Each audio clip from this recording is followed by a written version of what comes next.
जय हिंद दोस्तों इस वीडियो में आपको बताने वाला हूं राजस्थान वन विभाग भर्ती 2020-2021 सिलेबस के बारे में, जो कि आपका होने वाला है फॉरेस्ट गार्ड एंड फॉरेस्टर की पोस्ट का, जिसके बारे में रिसेंटली आपकी राजस्थान कर्मचारी चयन बोर्ड ने भर्ती अनाउंस की है और ये भर्ती आपकी 1128 पदों पर निकाली है। तो यहाँ पर मैं आपको इस वीडियो के अंदर इसके एग्जाम पैटर्न एंड सिलेबस के बारे में पूरी जानकारी देने वाला हूँ, इसलिए आप इस वीडियो को बिना स्किप किए पूरा देखिए। अगर आपको जानकारी अच्छी लग जाए तो आप इस वीडियो को लाइक शेयर कर दीजिएगा।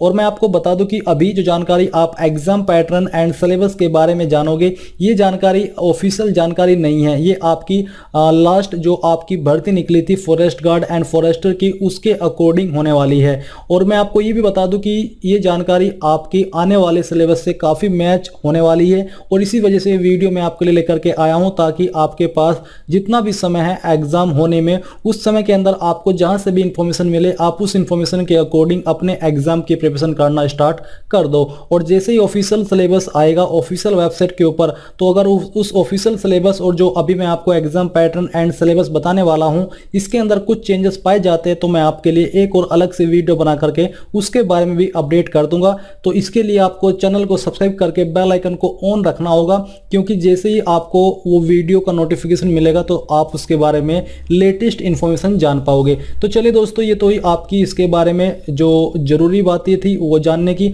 अब बात करते हैं मेनली एग्जाम पैटर्न और सिलेबस के बारे में।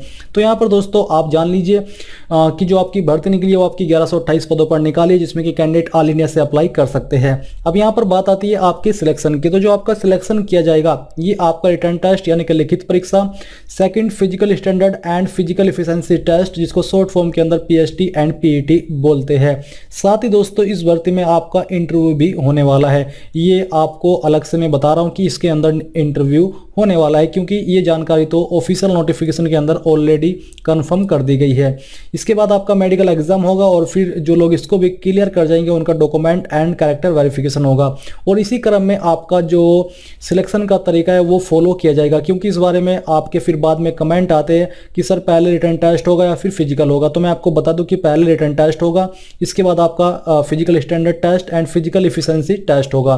तो चलिए अब बात करते हैं जो आपका रिटन एग्जाम है, इसका जो एग्जाम पैटर्न है वो कैसा रहने वाला है। तो यहाँ पर दोस्तों the written test will be multiple choice objective type, यानी कि जो आपके रिटन टेस्ट के अंदर क्वेश्चन होंगे वो आपके मल्टीपल चॉइस ऑब्जेक्टिव टाइप यानी कि एमसीक्यू टाइप होंगे, जिसमें कि आपको एक क्वेश्चन के लिए 4 विकल्प दिए जाते हैं, जिसमें से एक विकल्प सही होता है, जिसको आप हिंदी में बहुविकल्प बोलते हैं। या फिर ये कह लीजिए कि जैसे क्वेश्चन कौन बनेगा करोड़पति यानी कि केबीसी के अंदर पूछे जाते हैं। तो यहाँ पर मैंने आपको सभी वे में इसको क्लियर कर दिया है। अब यहाँ पर सेकंड पॉइंट है कि there will be a composite paper carrying 100 marks, यानी कि आपके जो पेपर है ये आपका टोटल 100 मार्क्स के लिए रहेगा, और इसमें आपको एग्जाम करने के लिए 1.5 घंटे का समय दिया जाएगा, यानी कि आपके पास 90 मिनट्स होंगी। The question paper will be set only in Hindi, यानी कि जो आपका क्वेश्चन पेपर होगा ये सिर्फ आपका हिंदी लैंग्वेज के अंदर ही आएगा। ऐसा पहली बार भी हुआ होगा, इस वजह से यहाँ पर ये जानकारी दी गई है। अगर जो न्यू सिलेबस या एग्जाम पैटर्न आएगा उसमें कुछ इस बारे में जानकारी मिलती है तो वो आपको मैं टाइम आने पर क्लियर कर दूंगा। फिर there will be questions based on general knowledge specific reference to Rajasthan, यानी कि जो आपके एग्जाम के अंदर क्वेश्चन होंगे वो आपके जनरल नॉलेज से आएंगे, जिसमें कि जो स्पेशल रेफरेंस है वो आपका राजस्थान का रहेगा, यानी कि फोकस जो राजस्थान की जीके है उसके ऊपर होने वाला है।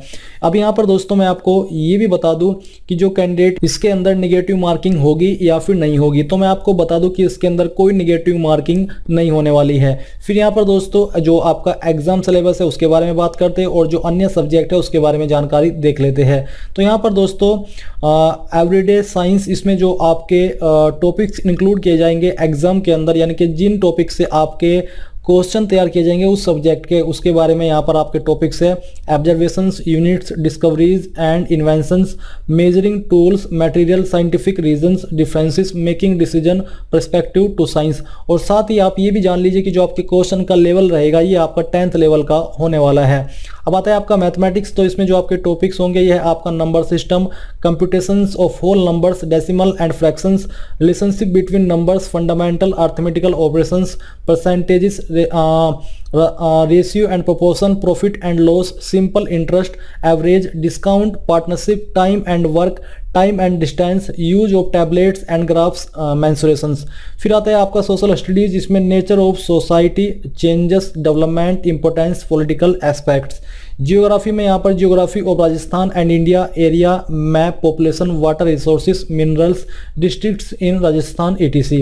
हिस्ट्री की बात करें तो हिस्ट्री में यहाँ पर जो आपका फोकस रहेगा क्वेश्चंस पे वो रहेगा history of Rajasthan and India, historical palaces, monuments, freedom movements, important dates and years.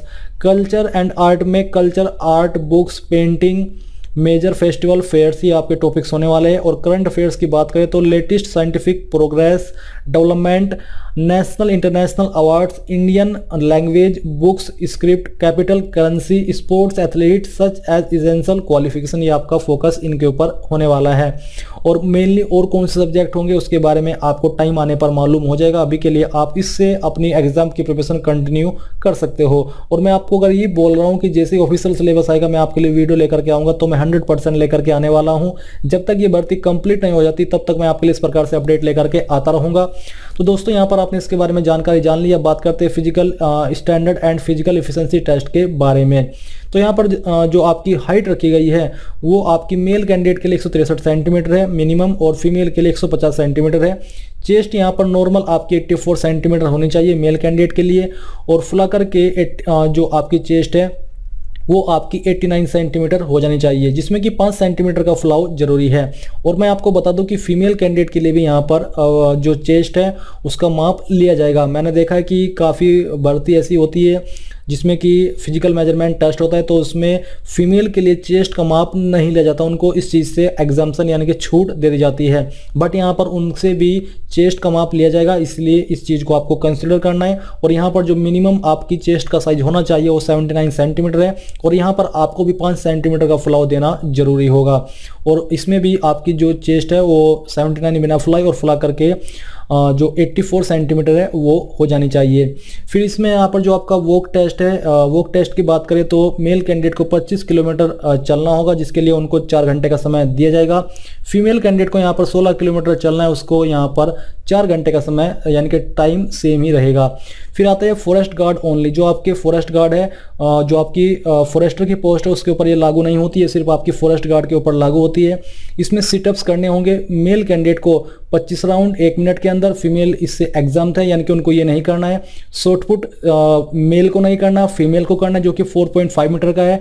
Throw cricket ball जो कि मेल को फेंकनी होगी 55 मीटर, और फीमेल को ये फेंकने की आवश्यकता नहीं पड़ेगी। और जो स्टैंडिंग बोर्ड जंप है ये मेल कैंडिडेट को नहीं करना है, ये फीमेल को करना है, ये होगा आपका 1.35 मीटर्स का। अब यहाँ पर कुछ इंस्ट्रक्शंस आपको दिए, ये आप देख लीजिए, इसमें आपको अच्छे से इन जानकारी को रीड करना है। जैसे कि सिटअप्स के लिए अभ्यर्थी अपनी पीठ के बल लेटेगा, टखनों को थामने के लिए सहारे के साथ उसकी टांगे पूर्ण रूप से तनी हो और अपने ऊपरी शरीर को उठाएगा। उठाते समय अपने शरीर को कम से कम 90 डिग्री तक उठाएगा। शरीर को जमीन के साथ लंबवत करते हुए उसकी टांगे उठनी नहीं चाहिए। ये इंस्ट्रक्शंस है, और अन्य जो इंस्ट्रक्शंस है उसके बारे में भी देख लीजिए। अब आता है आपका इंटरव्यू। तो candidates qualified in both of test, यानी कि जो लोग फिजिकल एफिशिएंसी और physical measurement test and interview and exam को क्वालिफाई कर जाएंगे उनको ही इंटरव्यू देना होगा। इंटरव्यू यहाँ पर आपका 10 मार्क्स के लिए होने वाला है। तो दोस्तों ये थी आपकी Rajasthan forest department forester and forest guard भर्ती 2020-2021 सिलेबस की पूरी जानकारी। आई होप ये जानकारी आपको पसंद आई होगी। अगर आई है तो प्लीज़ आप इस वीडियो को लाइक करें, शेयर करें। इसके अलावा अगर आपका कुछ भी सवाल है तो आप वो मुझे कमेंट करके पूछ सकते हैं। मैं कोशिश करूंगा कि जितना जल्दी हो सके आपको आंसर कर सकूं, ताकि आपके मन में जो भी डाउट है उसको लेकर के वो डाउट क्लियर हो और आप यहां पर आगे इस भर्ती की प्रिपरेशन बिना किसी डाउट के कर सके। साथ ही दोस्तों मैं आपसे यहां पर एक जानकारी ये जानना चाहता हूं कि क्या आप चाहते हैं कि मैं आपके लिए एक मॉडल क्वेश्चन पेपर या फिर प्रीवियस क्वेश्चन पेपर के ऊपर वीडियो बनाऊं, जिससे कि आपके एग्जाम की जो प्रिपरेशन है उसमें आपको हेल्प हो सके, आपको मालूम हो जाए कि किस तरह के क्वेश्चन का लेवल आपके होने वाले एग्जाम में होने वाला है और किस तरह के क्वेश्चन आपके किस सब्जेक्ट से पूछे जाएंगे।